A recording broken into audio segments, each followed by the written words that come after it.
salut les amis, là c'est Jackie. Aujourd'hui je suis à Brumat, je suis un jeune créateur qui fait de la peinture sur figurine, un truc qui donne un rendu exceptionnel. Et on va vous expliquer exactement ce que c'est, parce qu'il faut savoir qu'à Brumat on a des jeunes talents qu'on ne connaît pas forcément, qui sont beaucoup sur les réseaux sociaux, qui marchent très fort, mais pas forcément sur les autres réseaux comme ici Facebook et YouTube. Et on va vous montrer ce qu'il fait, on va vous le présenter. Il s'appelle David, il va tout vous expliquer, vous allez voir, c'est magnifique ce qu'il fait. Salut David, merci de m'avoir invité chez toi. Salut. Donc moi je t'ai découvert par le biais de TikTok où tu as quand même 10 400 abonnés. Et j'ai dit tiens, c'est un jeu de Brumat, je ne savais pas, on a pris contact ensemble. Et je voulais te voir justement parce que tu fais un travail un peu exceptionnel sur des choses exceptionnelles. C'est ça, hein? Ouais, enfin exceptionnel je sais pas, j'ai une passion, donc je fais de la peinture sur figurine. Donc là j'ai fait du personnage de Naruto, donc on a Minato qui est quand même une sacrée belle figurine, on a du Mandalorian, on a du Kakashi Sensei, Albator. Albator, dès que j'ai vu ça, je me suis dit waouh, Albator, c'est quelque chose de beau quoi. On a des personnages de jeux vidéo, Halo, ouais, tout à fait, ouais. Master Chief, ouais. My Hero Academia. Là on a de l'Evangélion, donc l'Eva 01. Pour ceux qui connaissent le manga et tout, moi celui-là je pense que c'est plus la peine de me présenter, c'est Vegeta de Dragon Ball Z. C'est ça, exact. Et là c'est Spider-Man. Donc toi ton métier, enfin on va dire ta passion, c'est de la peinture spéciale sur figurine, comment on appelle ça, imprimée en 3D, c'est ça? C'est de la figurine imprimée en 3D, donc soit de la résine ou soit du PLA. Donc c'est deux matériaux différents, surtout deux types de finitions complètement différents. La résine est vraiment de meilleure qualité. On arrive à faire des résultats beaucoup plus sympas avec la résine. Donc depuis à peu près l'âge de 14 ans, je peins sur figurine, donc j'ai joué au Warhammer, etc. J'en ai 40 aujourd'hui. Ouais. Donc j'ai appris à peindre il y a quand même pas mal d'années. J'ai eu la chance de travailler pour Games Workshop, où ils m'ont donné des cours de peinture. Je suis parti faire des stages de perfectionnement en peinture. Et aujourd'hui, après avoir une très grosse déception avec eux parce que je travaillais trop, je faisais que ça. J'avais décidé pendant 10 ans d'arrêter la peinture, et là j'ai repris il y a à peu près 2 ans. Il y a 2 ans que j'ai repris la peinture, et la peinture en fait m'apporte vraiment beaucoup de calme et de sérénité. Donc j'ai mis quelques vidéos de ce que j'étais capable de faire et quelques petits pots que j'avais, et j'ai décroché un contrat donc de fourniture avec Green Stuff World, qui est un très gros fournisseur de peinture qui est d'origine espagnole, que je vous présenterai plus en détail dans la vidéo, qui eux m'ont dit écoutez, voilà, continuez comme vous faites avec nos produits, faites-nous un petit peu de pub et nous on vous fournit la peinture. Donc j'ai pu découvrir leurs produits, et c'est vraiment des produits de très bonne qualité. Il faut vraiment dire qu'il faut avoir le doigt très calme pour peindre, parce que si tu te loupes, faut pas avoir la main qui tremble, faut vraiment être calme et posé pour faire ça quoi. Ouais, bien sûr, mais après la dextérité, elle vient avec le temps, c'est comme tout, la perfection ne vient qu'avec la répétition.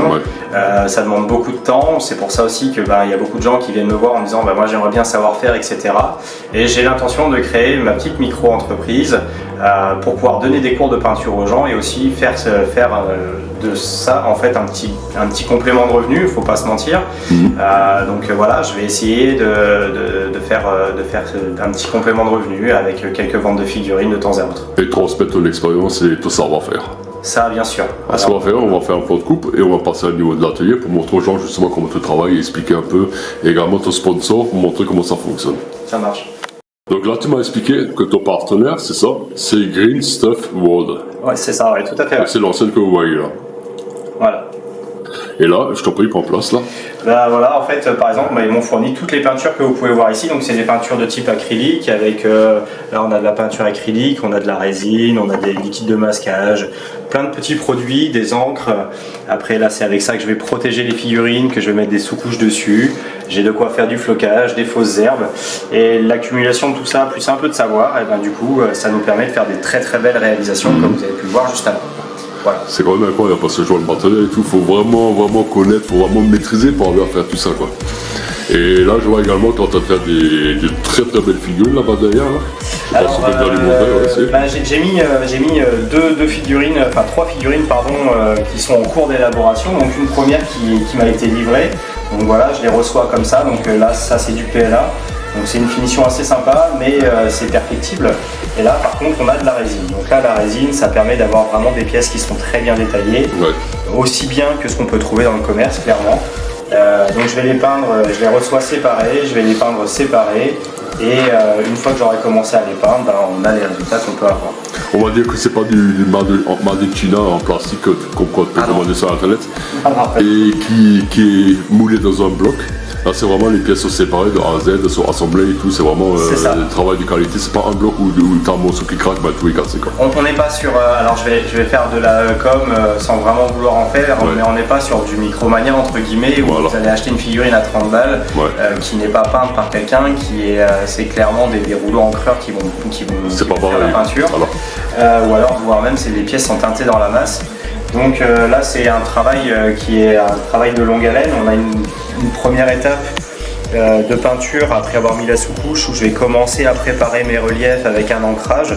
Donc ça c'est un Aquaman qui va être dans un bloc de résine. Donc ça c'est une étape qui est importante, donc ça me permet de sortir surtout les reliefs de la figurine. Ensuite on a une étape qui commence à devenir un peu plus sympathique, où là on a l'étape où on va commencer à assembler une partie de notre travail. Donc là c'est ce que je suis en train de faire avec un Naruto en mode sage que tout le monde peut reconnaître. Donc, voilà. Moi j'ai reconnu les pantalons et les jambes, voilà, pour les passionnés de Naruto. Alors là on a un socle qui est absolument magnifique, tout ça c'est de l'impression 3D, c'est une figurine qu'on ne peut pas trouver dans le commerce, que seul un imprimeur 3D peut vous faire. Donc on peut vraiment dire que c'est des modèles uniques. Clairement, oui. C'est ça, un modèle unique. Ah oui, c'est 100% unique. Je veux dire, il y a personne qui peut. Après, de temps en temps, on peut trouver en résine des modèles qui ont déjà été édités par des grands fournisseurs, etc. Mais normalement, ce que vous avez en résine, vous pouvez pas le trouver dans le commerce. Et en plus, après, il y a la patte du peintre. Voilà. Et ça, le peintre, moi, un modèle comme le Naruto, ça va représenter à peu près entre 20 et 25 heures de peinture. Wow. Tout à l'heure, vous avez vu, t'as vu l'Albator. Oui. L'Albator, il est. L'Albator, on est quasiment 35 heures de peinture. Je vais le remontrer parce qu'il est tellement beau. C'est. Quand je vois ça, je me dis, waouh, il y a des détails, quoi. Mais tous les petits détails, c'est vraiment la tête de moi comme elle est belle. C'est. Waouh, c'est trop beau, quoi. Donc là, il y a différents types de peinture, ce qui fait qu'il fera mes prix un peu par la suite. Là, on est sur du modèle type exposition. Donc là, le type exposition, forcément, c'est la peinture la plus longue, la plus détaillée, la plus recherchée, avec les effets de vieillissement, les effets d'ombrage, etc. Comme le halo, où il y a un très gros travail. Alors, je vais prendre que le personnage parce que à plat. T'as raison, on donne le prix, quoi. Je vais essayer de zoomer dessus. Donc là, le halo, clairement, il y a un gros travail pour pouvoir arriver à un effet métallisé, usé, avec les effets d'éclaircissement, les effets d'ombrage, etc. C'est incroyable, quoi. Voilà. Donc ça, c'est des peintures qu'on va appeler type concours. Où là, clairement, c'est des figurines qui demandent beaucoup de travail. Je sais. Voilà. Enfin, ça se voit, je sais, ça se voit, quoi. Voilà. Après, on a des figurines, donc là, c'est plus ce que je fais en règle générale, donc du tabletop plus. Donc là, on va avoir les couleurs de base. Sur la figurine, on a les couleurs de base et quelques ombrages, quelques ancrages qui vont permettre de faire ressortir les reliefs. Surtout le Spider-Man, par exemple. C'est beau, quand tu le regardes comme ça, c'est magnifique.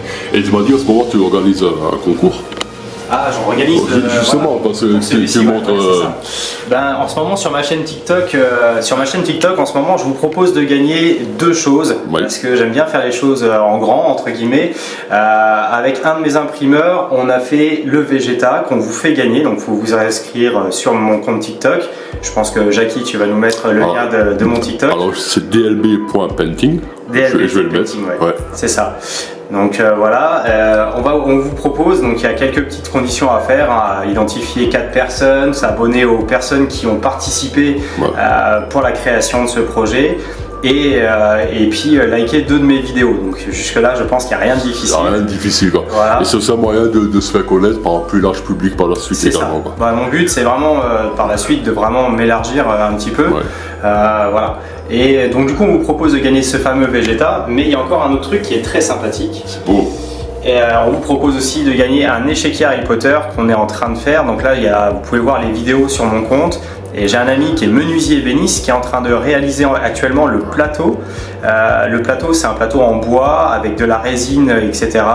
Franchement, c'est un truc qui est absolument magnifique. Tous les personnages pour l'échiquier. Alors, ce qu'on a fait, c'est qu'on a fait l'échiquier qu'on retrouve dans le premier volet de Harry Potter, quand Harry, Hermione et le petit rouquin, je me rappelle plus, Ronald Weasley, voilà, sont en train de jouer aux échecs. Et ben en fait, on a refait l'échiquier des sorciers. Wow. Je vais vous le montrer. Ah, c'est incroyable. Montrer, voilà. Donc ça, c'est les fameuses pièces de l'échiquier Harry Potter. Donc là, je vous présente les pions noirs, forcément. Wow. Donc ils ont tous été imprimés en 3D, on les a peints, il y a eu des petits effets de vieillissement dessus. Et pour protéger le plateau, on a mis un peu de feutrine en dessous. Donc là, clairement, ça va être vraiment un très très très bel échiquier. Je vais rapprocher pour vous montrer les détails, les visages et tout, mais enfin des trucs comme c'est pas trop, sinon ça a de la flou. C'est incroyable. Écoute, c'est incroyable. Et il y a combien de pièces dessus alors? Il y en a 36, il me semble. 36 pièces dans ce style-là, quoi. Elles sont toutes faites, c'est toutes les pièces de l'échiquier Harry Potter. D'un échiquier normal, quoi. Waouh, mais enfin le truc c'est énorme, quoi. Ça c'est un truc que tu gardes à vie, quoi, et plus tard tu le transmets à tes enfants parce que un truc fait maison de A à Z comme ça, mais c'est quelque chose de, enfin moi ça me, waouh, c'est quelque chose de dingue, quoi. Alors aujourd'hui dans le commerce, on a vu qu'on en retrouvait à des sommes absolument faramineuses, et on sait que la petite communauté Harry Potter, c'est quelque chose qui fonctionne toujours aussi bien, comme au premier jour quasiment. Et on avait envie de faire plaisir à un plus large public que forcément du manga, comme je suis assez habitué à faire. Et je trouvais ça sympa en fait de proposer vraiment un échiquier Harry Potter à mes abonnés pour qu'ils puissent éventuellement jouer avec et penser à moi à chaque fois qu'ils jouent. Il n'y a pas que les mangas, il n'y a pas que les dessins animés. Alors, pour ceux qui ne comprennent pas, le manga c'est les bandes dessinées japonaises avec les personnages dessins animés, tu as également le personnage jeu vidéo et tu as des personnages des séries films célèbres à partir d'un bouquin. Hein. Donc c'est J.K. Rowling qui avait de la famille à Brumat avant, à l'époque, hein. C'est véridique. Ah ouais? Oui, c'est même enterré.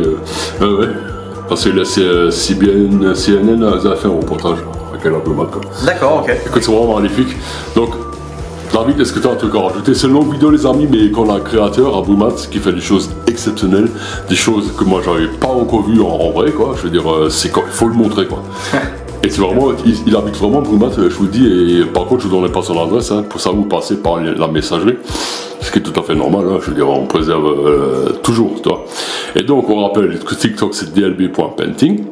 C'est ça. Et sur Instagram, je pense que c'est la même chose. dlb.painting, quoi. De toute façon, moi je mettrai les liens des deux trucs. Et il y a Instagram aussi. Et les gens, si vous souhaitez me contacter pour éventuellement une réalisation, après il faut bien se rendre compte, et je tiens vraiment à avertir les gens, c'est que on l'a parlé tout à l'heure, qu'on n'était pas sur les mêmes coûts qu'une figurine que vous allez trouver en grande surface ou dans les revendeurs.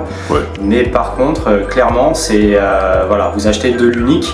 Je vais juste vous montrer un truc. Vraiment le modèle unique, quoi. Je vais vous montrer quelque chose. Ma façon de travailler, donc voilà, par exemple, là on a le découp. Voilà. C'est bon, en plus c'est marqué en main, des coups. Voilà, des coups. Et voyez. Ah, modèle 001. D'accord, ouais, j'ai compris le truc. J'ai compris. C'est-à-dire qu'en fait, je vais faire une seule fois une pièce d'une façon. Voilà. Et voilà. En fait, on achète de l'unique. De l'unique, quoi. De l'inédit, de l'unique. Voilà, tout à fait. Ouais. C'est ça qui est beau. Moi, j'adore ça. C'est quelque chose d'incroyable, quoi. Faire du série, ça ne m'intéresse pas. Je veux juste. Non, parce que tout le monde aura la même chose, c'est pas bien, quoi. Voilà. Ça n'aura pas la même valeur, ni sentimentale, parce qu'il faut savoir, les amis, c'est que ce qu'il fait, tout ce qu'il fait main, ça prendra. C'est comme un peintre. Les jours où il aura disparu, ça prendra beaucoup plus de valeur. Non, mais là, je te fais peur, mais non, mais c'est vrai. Pas tout de suite, quoi. Mais voilà, pour que tu puisses encore faire beaucoup. Et tout ce qu'il a fait, moi, je vous dis, le Albatros, c'est. J'y touche pas, hein, ne vous inquiétez pas, c'est quelque chose de... Moi qui est né dans les années 70, qui a connu Albator, Godra, Capitaine Flamme, Ulysse 34 et toutes ces belles choses, je vous garantis que ça c'est mon gros coup de cœur. Donc j'en sais l'appel à mes enfants, hein, si vous avez trop d'argent Noël, non je rigole, faites plaisir à papa. Écoute, David, je te remercie. Merci beaucoup, merci. Ouais, on a fait très longue vidéo, mais en 2-3 minutes, on peut jamais montrer le vrai travail d'un artiste et tout. Et là, il est en train de faire des nouvelles créations qu'on va pas montrer et tout, parce que c'est secret, voilà. Ainsi de suite. Il y a des choses qu'on peut pas montrer. Mais vous pouvez tous les découvrir sur mes réseaux, en me suivant sur DLB Painting, TikTok, Insta et il a plus de 10 000 abonnés, c'est énorme. Ça veut dire que son travail, c'est quelque chose de qualité, c'est que les gens, ils aiment, ils apprécient, et c'est aussi pour ça qu'ils abonnent. S'ils n'aimeraient pas son travail, ils ne s'abonneraient pas. C'est logique, c'est logique, voilà. C'est vrai, il paraît que c'est logique. Et moi, je suis abonné aussi. Donc, les amis, La vidéo est très très longue, je sais, mais là franchement quand t'as un truc pareil et tout, tu peux pas le montrer en 2 minutes, c'est impossible. C'est vraiment beau et tout, et encore il nous a pas tout montré, il a tellement des belles choses, mais voilà, que c'est des commandes pour des clients et tout, il a pas envie de tout montrer. Ils ont envie de garder ça juste pour eux, et ça on le comprend certaines choses, ce qui est tout à fait normal. Je vais terminer par la vidéo, comme d'habitude, ma petite phrase en alsacien, Morskut und salut, bis sommer. Ça tu peux faire. Salut. Bis sommer. Bis sommer. Salut, bis sommer. Und der Kilometer Schmitze. Merci fürs Zuhören, merci d'avoir regardé. À la prochaine. Salut, bis sommer. Merci beaucoup.